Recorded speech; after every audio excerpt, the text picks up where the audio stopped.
Hello students, आज हम extra embryonic membranes in चिक के बारे में पढ़ेंगे। In this article, we will discuss about the extra embryonic membranes in chick. First, meaning of extra embryonic membranes in chick. Second, kinds of extra embryonic membranes. Third, development and fourth, functions. ये extra embryonic membranes क्या होती है इसको समझेंगे। फिर ये कितने तरह की होती हैं, इनका डेवलपमेंट किस तरह होता है और इनका फंक्शन क्या होता है। Meaning of extra embryonic membranes in chick. During the development of chick and other vertebrates, certain specialized embryonic tissue or structures are produced that temporarily or permanently do not enter into the formation of the embryo themselves. These are external and devoted in one way or another to the care and maintenance of the developing embryo. ये जो extra embryonic membranes होती हैं, ये developing embryo को help करती हैं एक complete development होने के लिए, न कि वो उस ऑर्गन का न कि वो उस एम्ब्रियो का एक ऑर्गन होती हैं। ये जो एक्स्ट्रा एम्ब्रियोनिक मेम्ब्रेन्स होती हैं, ये उसके during the development of embryo के टाइम प्रेजेंट होती हैं, जो कि एम्ब्रियो को डेवलप करने के लिए उसकी डिफरेंट एक्टिविटीज को कंप्लीट करती हैं। These structures are collectively termed as extra-embryonic membranes or fetal membranes or extra-embryonic sacs. These are not precursors of any of the organ of the adult or the larvae, but serve to satisfy the requirements of the embryo in connection with nutrition, gas exchange, removal or storage of waste material and protection. ये जो membranes होती हैं, इनका function होता है developing embryo को protect करना, developing embryo को न्यूट्रिशन देना, डेवलपिंग एम्ब्रियो में जो वेस्ट मटेरियल है उसका एक्सक्रीट करना और रेस्पिरेशन का फंक्शन करना। The extra embryonic membranes have developed to make the eggs capable of developing on dry land. The eggs of reptiles, birds, and prototherian mammals have a protective shell around it. In some reptiles and eutherian mammals, the shell has given way to uterine development, but the basic form and function of the extra embryonic membranes has remained the same. ये जो जैसे कुछ embryos ऐसे होते हैं जो कि maternal body के अंदर डेवलप होते हैं, तो वहां पर इनकी रिक्वायरमेंट पूरी हो जाती है। लेकिन कुछ एनिमल्स ऐसे होते हैं जो कि ओवीपेरस होते हैं, यानी कि अपने वो अंडे देते हैं जहां पर उस एम्ब्रियो का डेवलपमेंट होता है। और ये जो एग्स होते हैं, ये किसी भी इन्वायरमेंट में रहते हैं, तो उस जो अब मतलब मैटरनल बॉडी के बाहर किसी एक इन्वायरमेंट में रहते हैं, तो उस इन्वायरमेंट में उस एग के अंदर डेवलप होने वाले एम्ब्रियो की जो आवश्यक मूलभूत जरूरतें होती हैं, उनको ये एक्स्ट्रा एम्ब्रियोनिक मेम्ब्रेन्स कंप्लीट करती हैं। Extra embryonic membranes are those membranes formed of embryonic tissue which extend out and beyond the strict confines of the embryonic body and are adapted to fulfill the care and maintenance of the developing embryo. Kinds of extra embryonic membranes. Four sets of extra embryonic membranes are common to the embryos of all terrestrial vertebrate including chick. जो भी terrestrial animals vertebrates होते हैं, terrestrial vertebrates होते हैं, उनमें ये 4 तरह की एक्स्ट्रा एम्ब्रियोनिक मेम्ब्रेन्स पाई जाती हैं। These 4 extra embryonic membranes in chick are discussed below. First is amnion. The amnion is a thin membrane which eventually encloses the entire developing embryo in a fluid-filled sac. Reptiles, birds, and mammals possessing this amnion are often called amniotes, while fishes and amphibians lacking it are collectively called anamniotes. First जो extra embryonic membrane है, amnion कहते हैं। ये जो amnion होती है एक पतली मेम्ब्रेन होती है जो कि एक डेवलपिंग एम्ब्रियो को पूरी तरह से कवर करी हुई होती है। ये जैसे रेप्टाइल्स हैं, बर्ड्स हैं, मैमल्स होते हैं, इनमें ये एमनियन प्रेजेंट होती है, इसलिए ये एनिमल्स एमन्यूट्स कहलाते हैं।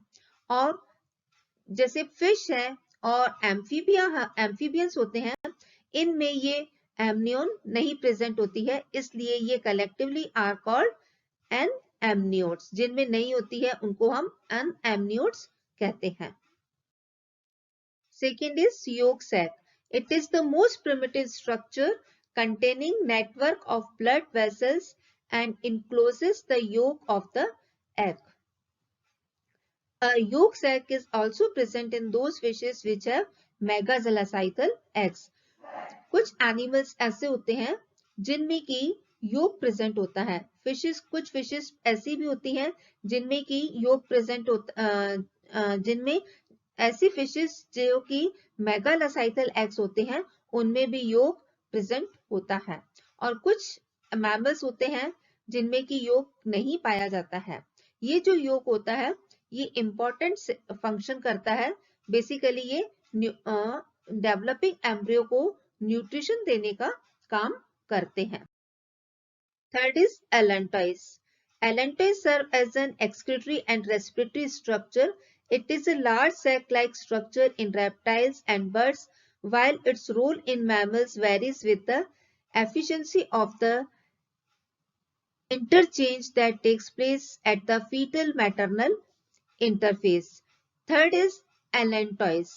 ये excretory और respiration का function करता है। ये एक लार्ज सैक लाइक स्ट्रक्चर होता है जो कि रेप्टाइल्स और बर्ड्स में पाया जाता है, और मैमल्स में इसका जो फंक्शन होता है वो वेरी करता है।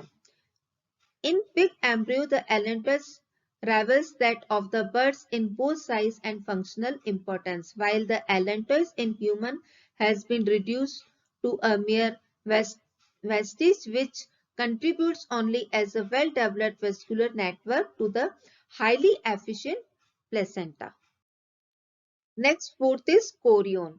Chorion is a very thin membrane and it covers the embryo and other extra embryonic membranes. It is formed by the fusion of amniotic folds over the embryo. All these extra embryonic members are composite structures as they involve two germ layers. ये जो Korean होती है वो एक बहुत पतली सी membrane होती है जो कि पूरे एम्ब्रियो को कवर करे हुए होती है। ये जो कोरियन होता है ये दो एमनियोटिक फोल्ड्स होते हैं उनके फ्यूजन से बनता है। ये एमनियोटिक फोल्ड एम्ब्रियो के ऊपर फ्यूज कोरियन बनता है। ये जितनी भी मेम्ब्रेन्स होती हैं ये membranes basically two germ layer से बनती हैं, यानी कि इनमें दो जर्म लेयर्स होती हैं जो कि इनको बनाने में इन्वॉल्व होती हैं। The amnion and chorion are made up of extra embryonic ectoderm and somatic layer of mesoderm, while the yolk and allantois are composed of extra embryonic endoderm and splanchnic layer of mesoderm. इसमें amnion और जो chorion होती हैं ये extra embryonic ectoderm और somatic जो mesoderm होती है उसकी सोमेटिक लेयर से मिलकर बनते हैं, जबकि जो योक सैक और जो एलेंटोइस होता है ये एक्स्ट्रा एम्ब्रियोनिक मेम्ब्रेन्स होती हैं ये एंडोडर्म और मेसोडर्म की स्प्लैंक्निक लेयर से बनते हैं। ये सारा स्ट्रक्चर अभी हम आपको आगे बताएंगे कि इनका डेवलपमेंट कैसे होता है और ये किस तरह से बनती हैं। Development of extra embryonic membranes. During neurulation of chick, the lateral plate mesoderm splits into an outer somatic mesolayer of mesoderm lying at the inner side of the ectoderm and an inner splanchnic layer of mesoderm lying outer to the endodermal layer. Both these mesodermal layers enclose a coelomic space between them.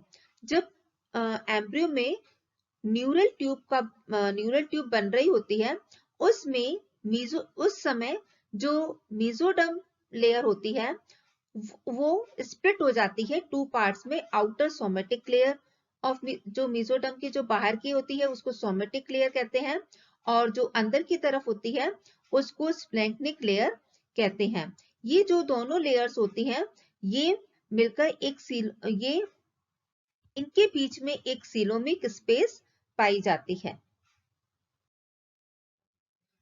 जो mesoderm, जैसे कि हमने अभी देखा कि mesoderm तो ये वो दो लेयर्स में स्प्लिट हो जाती है, एक तो सोमेटिक लेयर और एक स्प्लैंक्निक लेयर।